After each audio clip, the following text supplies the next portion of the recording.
Chapter 36. "Here they come again," Horace said, and Will and Evanlyn both turned to look towards the Temujai forces. The riders were cantering forward again, and this time it looked like a major attack. Hascam had committed nearly 2,000 men to a frontal assault on the Skandian lines. They rode forward, their hoofbeats echoing in the valley, formed in a wedge shape that was aimed at the Skandian centre, and the command post where Halt, Erak and Ragnak directed the Skandian defence. Will and Evanlyn had taken advantage of the lull in the fighting to take a quick bite to eat and a welcome drink of water. Will's throat was parched from both the tension and the non-stop shouting of orders. He guessed Evanlyn felt the same. Horace, who had already eaten, had been keeping watch. Now, at his call, Evanlyn slipped down into her sheltered position, and the archers, who had been sprawled comfortably against the earthworks, came to their feet, bows in hand. The shield-bearers, who had also been relaxing, took their positions beside them. Silently, they waited. In the lull, the arrow bin in front of each archer had been replenished with new shafts. Even now, the women of Hallisholm were gathered in the great hall, making fresh arrows for the battle. Will studied the mass of riders. He had 75 archers still standing in the line, several of them lightly wounded. They had lost 11 men, killed by Temujai arrows, and a further 14 men had been injured too seriously to continue fighting. As the Temujai force advanced, Will estimated that he could manage 4 volleys before they reached the Skandian line, maybe 5. That would be 300 arrows raining down on the tightly packed mass of horsemen, and in that formation, the incidence of hits would be high. If Will aimed for the centre of the mass, even his undershoots and overshoots would be effective. "Left front, position 3, he called, and the machine swung into action again. "Ready," called Evanlyn. "Draw, shoot," shouted Will, and gestured for Horace not to call the shields into position. As yet they were not under attack. The more time he had to do damage to that mass of Temujai horsemen, the better chance he would give Halt and Erak to repel the Temujai's main thrust. "Reload," he called, and waited for Evanlyn's call once more. When it came, he sent another volley on its way. As it started its upward trajectory, the first volley came down, and he saw horsemen falling once again. "Left, half left," he called, swinging the aiming point to match the progress of the horsemen as they moved from right to left across his front.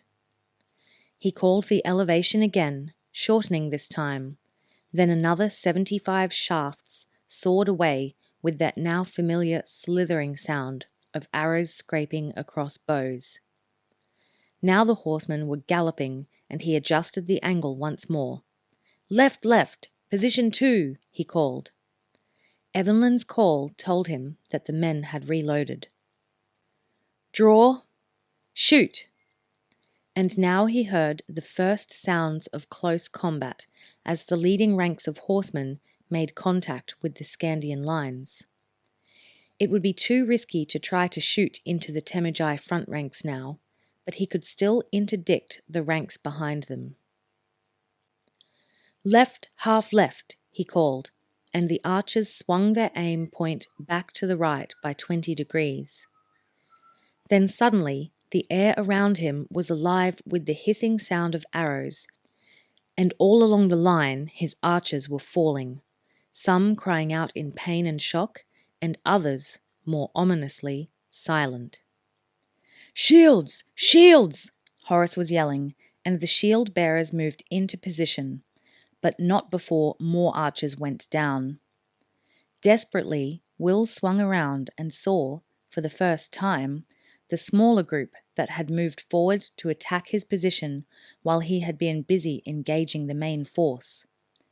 There were about 50 archers, he estimated, all mounted and pouring steady, accurate shots into his position. Behind them rode another, larger group, armed with lance and sabre. "Target front," he called, and muttered an aside to Horace. "Be quick with those shields when we need them." The warrior apprentice nodded, watching anxiously as the 50 riders continued to shoot. Now arrows were thudding into his own shield and into the earth rampart in front of them. "Position 1, Will called. This was straight and level, point-blank range. "Draw!" "Ready!" he heard Evanlyn call. Then Horace yelled for the shields to open, and Will, almost on top of him, called for the release. As the volley hissed on its way, Horace was already calling for the shields to come back into position again. But even in that short time, another half-dozen of their men went down to the Temujai arrows. Now Will noticed the red insignia on the Temujai shoulders, and he realized why the standard of enemy archery had picked up in accuracy and rate of fire. "They're all Kajin," he said to Horace. As he spoke, he raised his own bow and, shooting rapidly, emptied 3 saddles before Horace dragged him behind the shelter of his shield again. Half a dozen shafts slammed into it as he did so. "Are you mad?" Horace cried, but Will's eyes were wild with pain as he looked up at his friend. "They're killing my men," he replied, and went to lunge out into the open once more, obsessed with the idea of stopping the Temujai specialists from picking his men off one at a time. Horace's big hand stopped him. "It won't help if they kill you," he yelled, and, slowly, the sense of it all sank into Will's brain. "Ready," called Evanlyn. He realized that it was the 3rd time she had given the call. She was prompting him to action. Still covered by Horace's shield, he assessed the position. The lancers and swordsmen, unhampered by any harassing fire from the archers, were already closing with the Skandians in front of his position. Hand-to-hand fighting was breaking out along the line. Further to his left, the main body of the Temujai were engaged in a savage battle with the centre of the Skandian line. The position was too confused to see who was winning, if indeed anyone was. Meanwhile, to his front, the Temujai marksmen, gathered by Haskam into a special unit, were cantering parallel to the Skandian defensive line, widely dispersed so as not to offer a massed target to his volleys, and engaging his archers with accurate aimed shots as they were exposed. He knew that if he attempted to direct another volley at the Temujai, he would lose half his men in the exchange. There was only one solution now, he realized. He leaned over his parapet, yelling to the line of archers below him, a line that was now severely depleted, he saw. "Individual shots," he yelled, pointing to the cantering lines of Temujai Kajin. "Shoot whenever you're ready and aim for their bowmen." It was the best he could do. At least this way, the Temujai would not be presented with an open line of shields as his men fired. They would have to react to individuals firing irregularly. It would give his men a better chance of survival. It would also lessen the effectiveness of their shooting, he knew. Without central direction, their accuracy would fall away. There was, however, one more thing he could do. He glanced down to make sure that the arrow bin in front of him was fully charged and quickly plucked 4 shafts out, knocking one and holding the others ready between the fingers of his bow hand. "Keep that shield up and ready," he said to Horace, and stepped forward to the parapet, still concealed by his friend's large shield. He took a deep breath, then stood clear and let the 4 shafts go in rapid succession, spinning back behind the cover of the shield as the first Temujai shafts whistled around their ears in reply. Horace, watching, saw 2 of the shooters go down to Will's arrows. A third took an arrow in the fleshy part of his calf, and the 4th arrow missed entirely. He whistled in admiration. It was remarkable shooting. He was about to say something to that effect when he noticed the look of total concentration on his friend's face and decided to say nothing. Again, Will took a deep breath, knocking another arrow, then spun out into the open, loosed again, and lunged back into cover. Now Horace began to truly appreciate the uncanny accuracy that had been drilled into his friend in the woods and field around Castle Redmont. As Will spun in and out of cover, loosing off shots, sometimes 1, sometimes 2 or 3, and hitting mark after mark. The other archers in the Skandian force added their contributions as well, but none of them possessed the speed and accuracy of the Apprentice Ranger.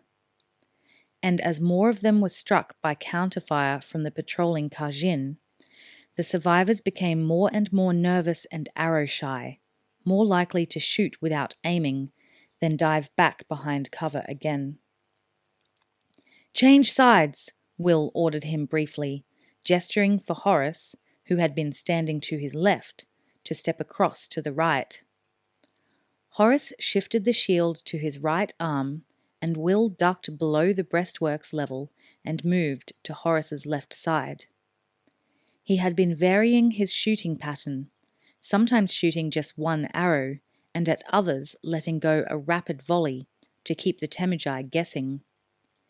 Now he decided that they were accustomed to seeing him appearing to the right of the big shield.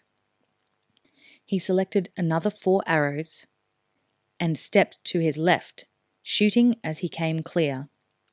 2 more saddles emptied, and he darted back into cover again. The change in sides had worked for him. Not a single arrow had come near him in reply.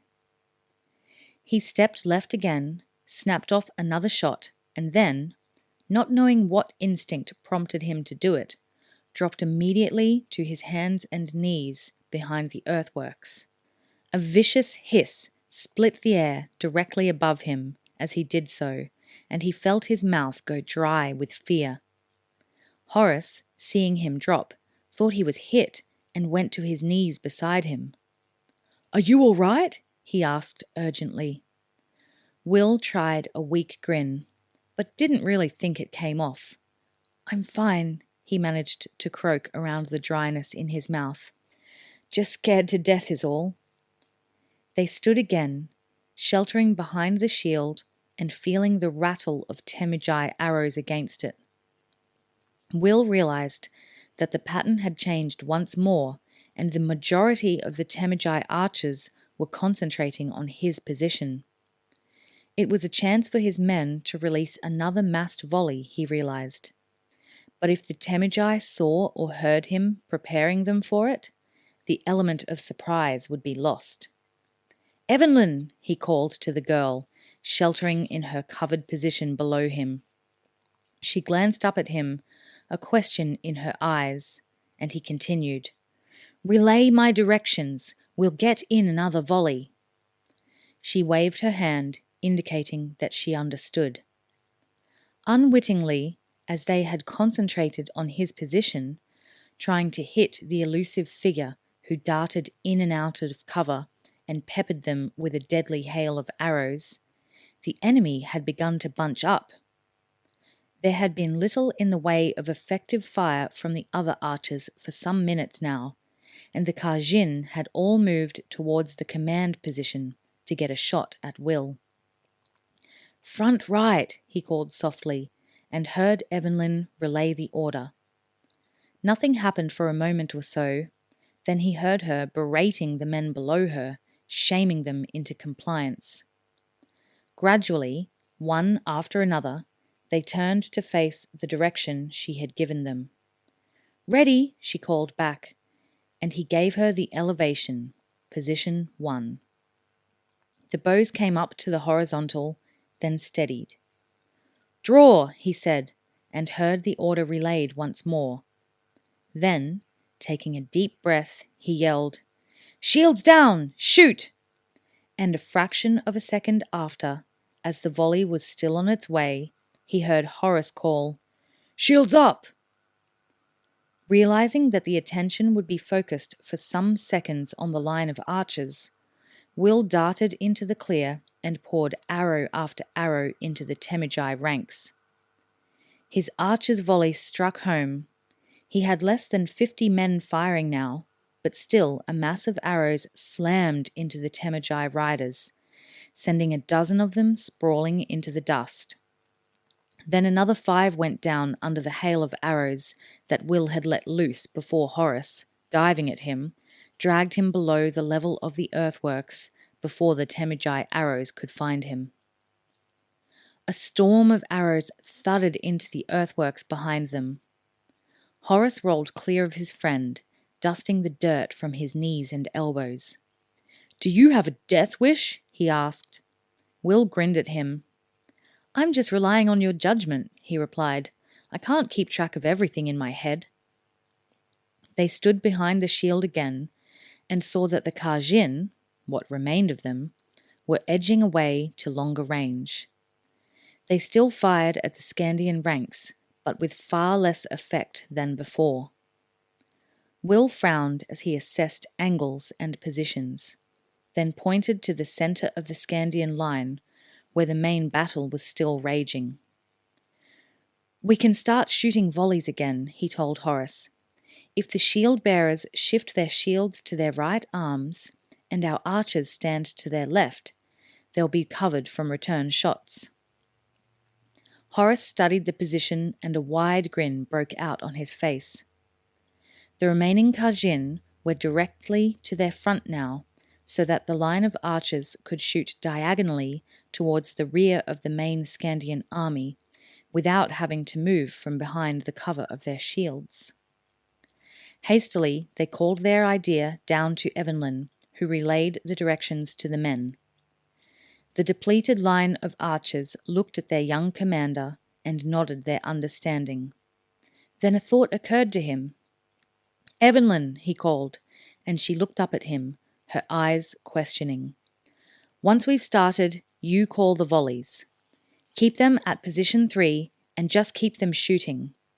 I'll keep those damn Kajin honest. She grinned at him and waved a hand in reply. There would be no need to change angle or elevation once they began.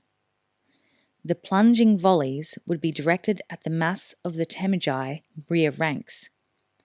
It might give Halt, Iraq and Ragnak the respite they needed. Face half left, called Will. Position 3. The 40-odd remaining men brought their bows to maximum elevation. Draw! Shoot! He waited this time to assess the effect of the volley, making sure the men's angle and elevation were correct. He saw arrows striking the support ranks of Temujai, saw the panic caused by the suddenly renewed arrow storm. Keep them shooting, he called to Evanlyn. He turned and shot at the thin line of Temujai shooters, drawing a brisk shower of arrows in return. Behind him, he heard the thrumming noise of another volley arcing away towards the main battle. He shot again, picking a target and seeing him fall. Then he felt a sudden surge of excitement in his chest as the small group of riders began to move. Horace, they're pulling back, he yelled excitedly. He pointed wildly to the line of shooters. Less than 20 of them remained, and they were gradually falling back from their exposed position. Gradually at first, anyway. As they moved further, they moved faster and faster, none of them wanting to be the last one exposed to the accurate shots from the Skandian lines. He gripped his big friend's arm and shook him with excitement. They're turning it in, he yelled. Horace nodded soberly, jerking his thumb towards the hard-pressed line of Skandian defenders below them. "Just as well they are," he said, "because these ones aren't." Below them, the Temujai swordsmen, dismounted now, were pouring through a gap they had forced in the Skandian lines.